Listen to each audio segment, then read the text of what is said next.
3 key factors that, if left unchecked, can severely inhibit your progress and success in life. What's up, guys? DC. Like and subscribe if you're brand new, and let's get right into the video. So, first off, I want to say a few things. These are 3 key principles that are more negative, right? These are things that I want you guys to avoid, okay? Because the first step is awareness. Once we're aware of these 3 major components, these 3 factors, we understand that it plays a big role in everybody's life, okay? We're all victim to these 3 things right here, which I'm about to break down. So we want to be aware of these, and we want to learn how to mitigate these and live more successful and productive lives. So let's get right into it. So the first factor here is called the Ostrich Effect. And if you guys don't know what this is, put up a definition real quick. It's a cognitive bias that causes people to avoid information that they perceive as potentially unpleasant.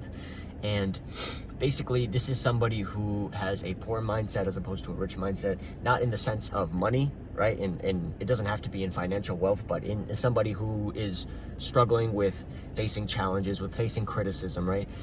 There's a difference between regular criticism and constructive criticism. Obviously, when we want to promote constructive criticism and decide to help our peers and stuff, when you're somebody who takes constructive criticism and actually uses it to their advantage, you are somebody who has much more opportunity in their lives, because you're taking what other people see, the flaws that other people see in you, and you're just taking it completely reversed. And you're, instead of being insulted by it, right? Because most people will be insulted, they'll be targeted, they'll take it personally, they'll be offended.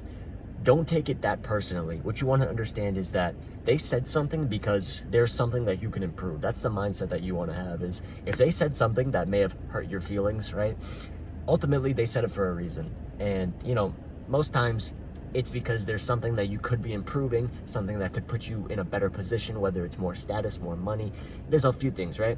But somebody who is a victim of the Ostrich Effect just does not take criticism lightly. This is somebody that can get pretty hostile when you try to point something out that they could be doing wrong, right? You know, maybe it's a coworker or something, right? And then you can just be like, hey, you're kind of doing this wrong, maybe you could do this better. Even if you're doing constructive criticism, they could just get all like offended, just, you know, be like, hey, like, why are you on me, you know, like, so they don't know how to take this type of criticism, okay? So being open to criticism is very important for actually understanding your flaws and improving in life. Next, we have hyperbolic discounting. I'll pop it up right here. Basically, it's just a tendency for people to choose a smaller, sooner reward rather than a larger, longer, long-term reward. And this is, to sum it up, instant versus delayed gratification. I've mentioned this before. Instant gratification has little to no benefit in your life. It's something that you find pleasure in the moment.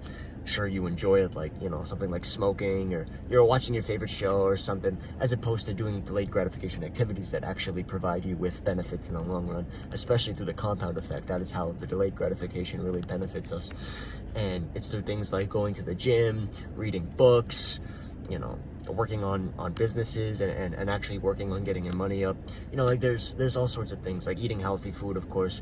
Like, you know, like delayed gratification overall is very, very beneficial for you. And the more delayed gratification activities that you have, the better. For those who don't know the Stanford marshmallow experiment, a bunch of kids were seated in a room, right?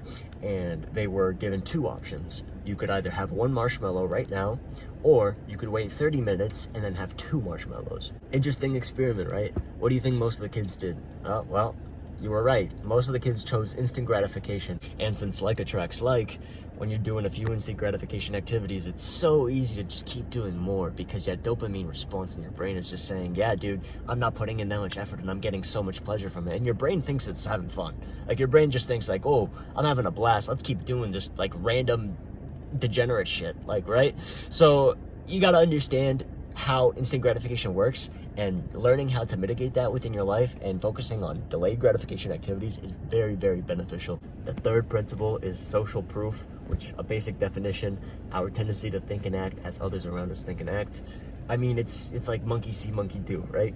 It's like people are so unaware of how easily they are subconsciously manipulated by the people around us. That's why it's so important to keep the right people around your friend group, because like attracts like, of course, and you're going to be spending so much time around these people. Let me tell you, if you hang around with 3 clowns all the time, you're going to be the 4th clown. So, like, that's just the way it happens, right? So that's why it's imperative that you have, first off, a very good friend group that supports you and actually pushes you towards your goals. Of course, you want to be watching the right YouTubers, influencers, whoever you watch, that make sure that they're somebody who's spreading a positive message. Social proof has to do also with not having the confidence that you require in doing the activities that you personally enjoy. So like, for example, if I like reading a book, but 3 of my friends, they always criticize me for reading a book, like, oh, why are you reading this book, blah blah blah, you know, it's lame. And if you actually listen to those people rather than listening to yourself, if that's something that you genuinely like that benefits you, then you would say, oh yeah, you know, I want to fit in, so yeah, whatever you guys say, let me just go join you guys and do some degenerate shit, go smoke, go play video games. Like, nah. So if you actually like something and it's genuinely benefiting you, especially those 2 things are really important, then you should be on your shit. You should preach it. You should defend yourself. You should stand by whatever supports you, and you shouldn't be somebody who's quick to change opinions just for social proof. Let's say your friends are getting the new iPhone or the new watch, a new pair of shoes or something, and then you have that innate desire to want to fit in almost. So you think, oh, I have to get that too. I have to get that new phone. No, you don't. And you guys can see how it can be such a big money waster and a huge detriment to your mental health, because you're somebody who thinks that they're not enough constantly when you're like, oh, I have to do this just to feel like I can fit in.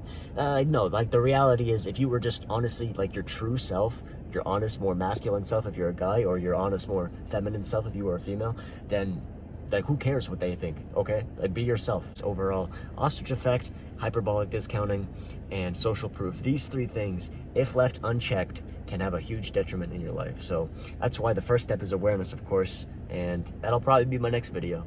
So we'll see. But thank you guys for listening, and I'll see you in the next.